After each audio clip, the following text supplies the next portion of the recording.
a member of this house, collect basic salary of 2.5 per month, furniture allowance 7.5 million per month, newspaper allowance 1.2 million per month, wardrobe allowance 621,000 per month, recess allowance 248,000 per month, accommodation allowance 4.9 million per month, utility allowance 828,000 per month, personal assistant allowance 621,000 per month. House rent alone, to get at least 2-bedroom flats are from today. We are talking about 1.2 million, 1.2 million per annum.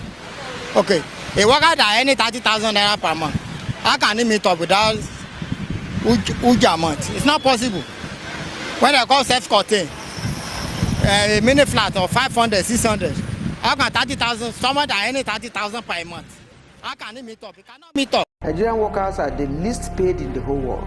If you want Nigerian workers to be the most hardworking and be the least paid in the globe, then there's a problem. Nigerians that have migrated from this country who are working are earning higher and they are recording as best. The environment for the Nigerian worker to operate is demotivating. You are working in a Nigeria where there is no social safety net, no insurance, no transport, no housing, nothing. That's where you are working. And then you have to even mold block, 1 block, 2 blocks, own your house, no mortgage institution. Nigeria is the hardest place to work in the whole universe. That assumption of productivity, I don't know the index they are using. Are they matching it based on work, based on input, based on remuneration, based on what? You don't take an environment that is demotivating and you are saying people are not performing. Even with the same environment, hostile environment that is choking, they are doing their best.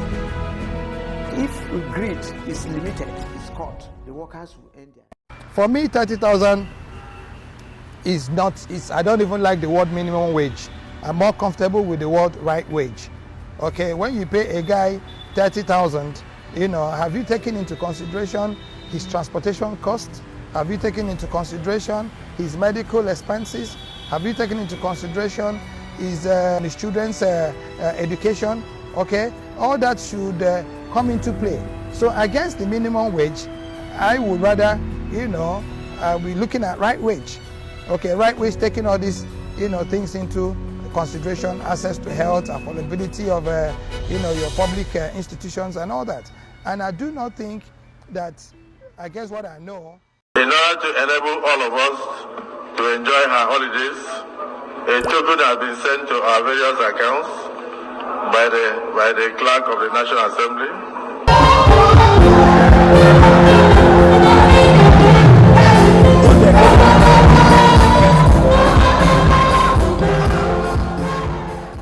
Corruption in Nigeria is a pervasive issue affecting various sectors, including government, business, and civil society. Understanding its roots, development, and the potential solutions requires a deep dive into Nigeria's historical context, both pre-colonial and post-colonial, as well as contemporary factors that sustain it. Pre-colonial era. Before colonialism, Nigerian societies had various forms of governance. These ranged from centralized states like the Oyo Empire and Benin Kingdom to decentralized societies such as the Igbo communities. Corruption, as understood today, was not prevalent in these systems due to strong communal bonds and traditional checks and balances. Let's look at some instruments that worked at that era to check malpractices. Traditional governance. Chiefs, obas, and other leaders were often held accountable by councils of elders, religious institutions, and community structures. Social norms. The social fabric emphasized communal welfare over individual gain, which curbed the opportunities and motivations for corrupt practices. That being said, now let's examine the impact of colonialism. Colonial era, from 1861 to 1960. Colonial rule significantly altered the traditional governance structures and introduced new forms of corruption. Imposition of indirect rule. The British colonial administration used local leaders, warrant chiefs, to govern, often undermining traditional checks and balances. Economic exploitation. The extraction of resources and the imposition of taxes led to widespread abuse by colonial officials and local intermediaries. Introduction of Western bureaucracy. This period saw the establishment of a formal civil service, which became a new avenue for corrupt practices as colonial officials often engaged in favoritism and bribery. Post-colonial era from 1960 to present. After gaining independence in 1960, Nigeria faced challenges of nation building and economic management, which were exacerbated by corruption. Political instability. Frequent coups and military regimes disrupted governance and institutional development, fostering environments where corruption could thrive. Oil boom and resource curse.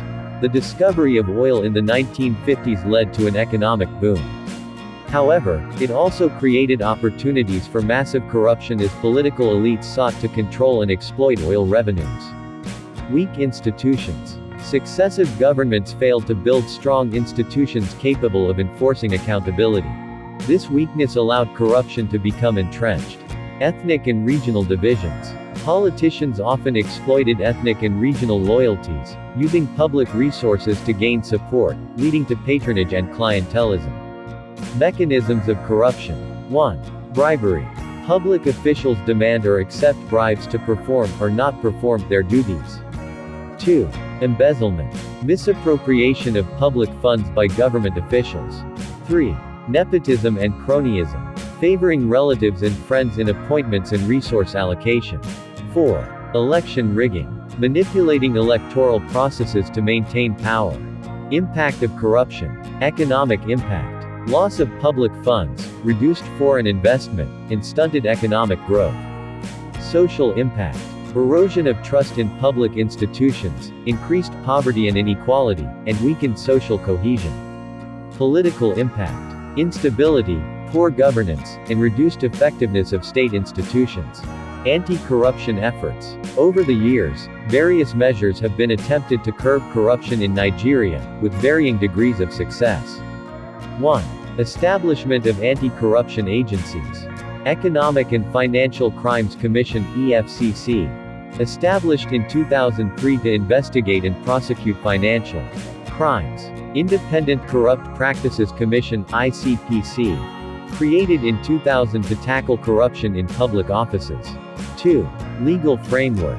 Various laws and regulations aimed at enhancing transparency and accountability, such as the Public Procurement Act and the Freedom of Information Act. 3. Judicial reforms. Efforts to strengthen the judiciary to ensure it can effectively handle corruption cases. 4. International cooperation. Collaborations with international bodies like the United Nations and Transparency International to combat corruption.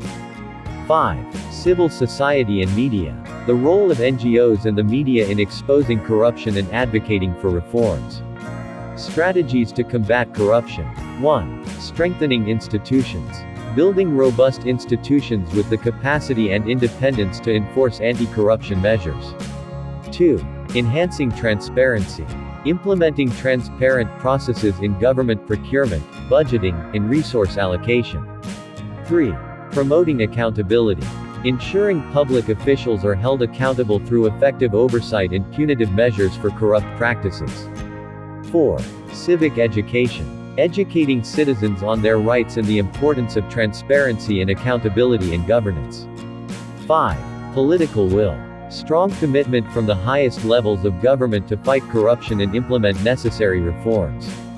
6. Technological solutions. Leveraging technology to reduce human discretion in processes such as licensing, permits, and public service delivery.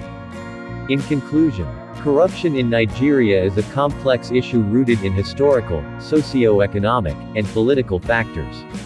Addressing it requires a multifaceted approach involving strong institutions, transparent practices, accountability mechanisms, and active citizen participation. While significant challenges remain, sustained efforts can gradually reduce corruption and foster a more transparent and accountable governance system.